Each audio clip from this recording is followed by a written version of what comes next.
E aí galera, beleza com vocês? Bom, dando sequência ao Simple Past, hoje eu trouxe para vocês sobre os verbos regulares e os verbos irregulares. A gente vai ver como é que funciona, né, a montagem desses verbos, principalmente os verbos regulares, que tem algumas sub-regrinhas, né, e os verbos irregulares, alguns pequenos macetes, né, ainda não serão todos, porque eu ainda estou preparando uma aula específica só para verbos irregulares, tá legal? Mas vamos começar do básico. Verbos regulares e irregulares. Vamos começando com os verbos regulares. Os verbos regulares, todos eles terminam com ed. Todos eles no final têm ed. Ou seja, fica facílimo reconhecer esses verbos, já que todos eles são assim, beleza? Aí o que acontece? Nós vamos para os exemplos. Played, worried, tried, talked, watched. Como você pode observar, todos eles terminados em ed. Mas aí tá, se todos terminam em ed, por que tem regrinhas específicas? Por causa de alguns pequenos detalhes, tanto de fonética quanto de regras. Na hora que o idioma surgiu, certo? Foram observadas algumas diferenças. Vamos ver como é que elas funcionam. Começando pela regra geral, que é simplesmente adicionar ed ao fim do verbo.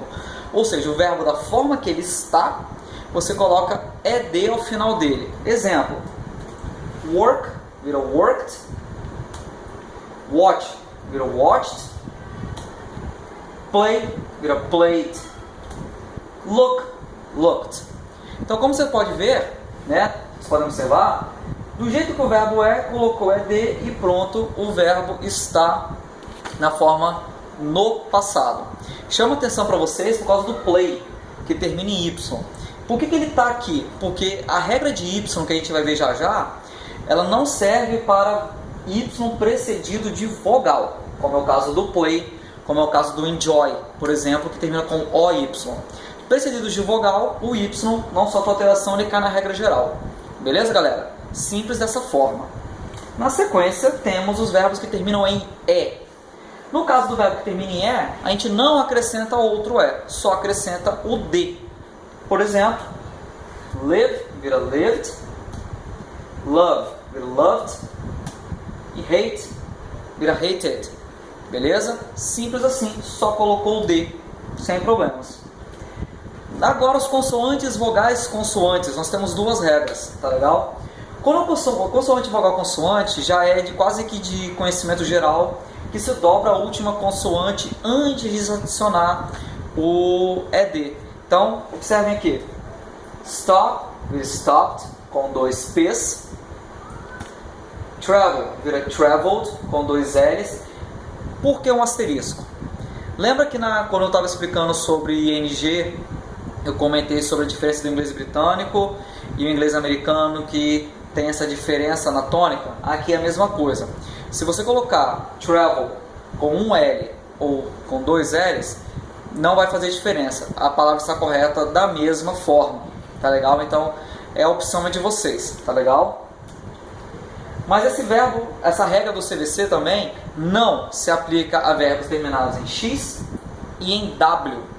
Quando você tiver CVC em verbos que terminam em X e em W, ele se aplica a regra geral, como é o caso do fixed e do followed, certo? Todos os três terminam em CVC, mas como não se aplica em X e em W, se usa a regra geral para esses casos também. Beleza, galera?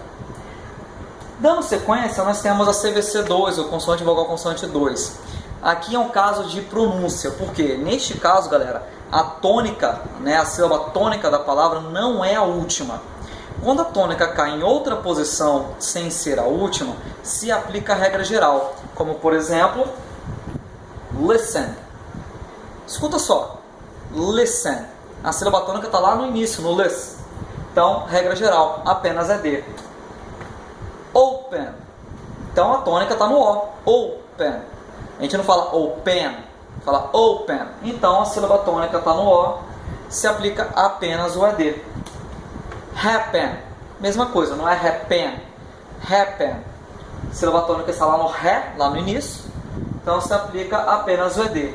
Curiosamente, que esses três exemplos, a última sílaba é a mesma, né? Mas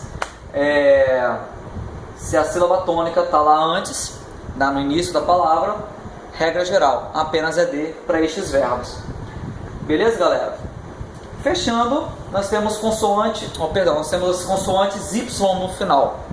Verbos que terminam com consoante, qualquer consoante e um Y, a gente troca o Y pelo I e acrescenta o ED, tá legal?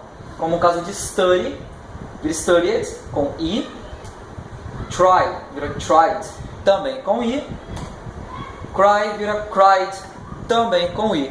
Então, nesses casos, estamos aqui funcionando, trocando o Y pelo I, faz essa troca, acrescenta o ED e fim de papo. Agora os irregulares.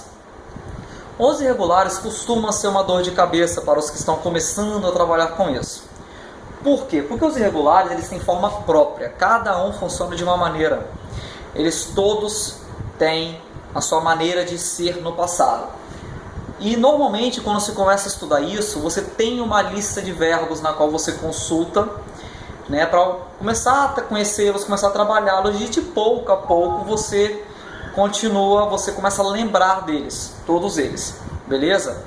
Uma das vantagens, por exemplo, antes de eu falar isso aqui, uma das vantagens dos verbos irregulares é que a grande maioria esmagadora deles, a forma no passado lembra a forma no presente, a forma no infinitivo. Então assim, fica fácil associar com o tempo. Uns ou outros que destoam mais, mas a grande maioria funciona muito próximo. Go vira went, que é um caso muito bruto. Write, wrote, sleep vira slept.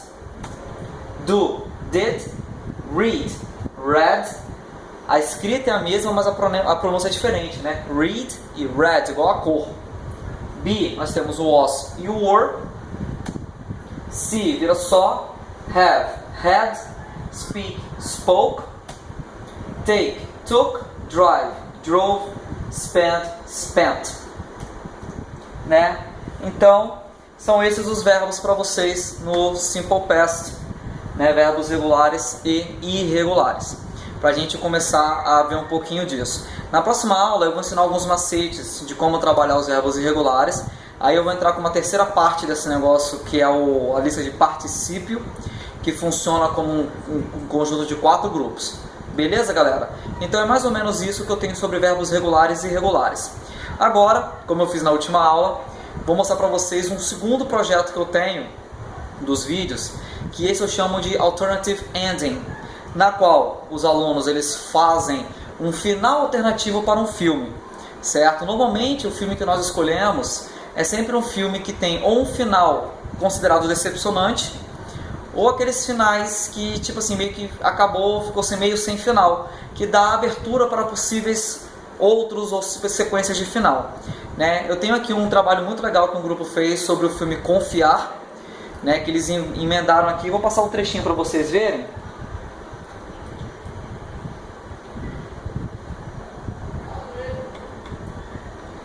Que esse pessoal fez um trabalho bem legal com o trecho desse filme Confiar. Eles iniciaram já com um trechinho da última cena, né?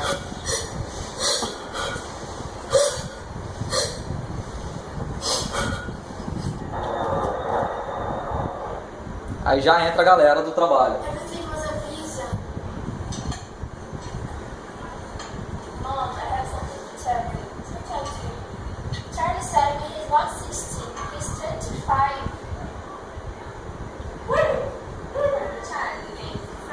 Yes, I remember. What's happened? What? There's something weird. I will call Tate, my detective friend. Hey, Tate. Hey, my friend. What's happening? I have a problem. What? Clara has been talking from me on the internet. But first he told her that he was 16, but yesterday he told that he is 25. We can dispute. Bom, é mais ou menos isso que eles prepararam, né? Uma versão bem bacana do final desse filme. E tem outros lá no canal. Então gostaria de convidar todos vocês para se inscreverem no canal e curtirem os outros trabalhos também, né? Do Alternative Ending. Não tem só o Video Clip Project, mas também tem o Alternative Ending. Beleza, galera? Valeu aí, até a próxima.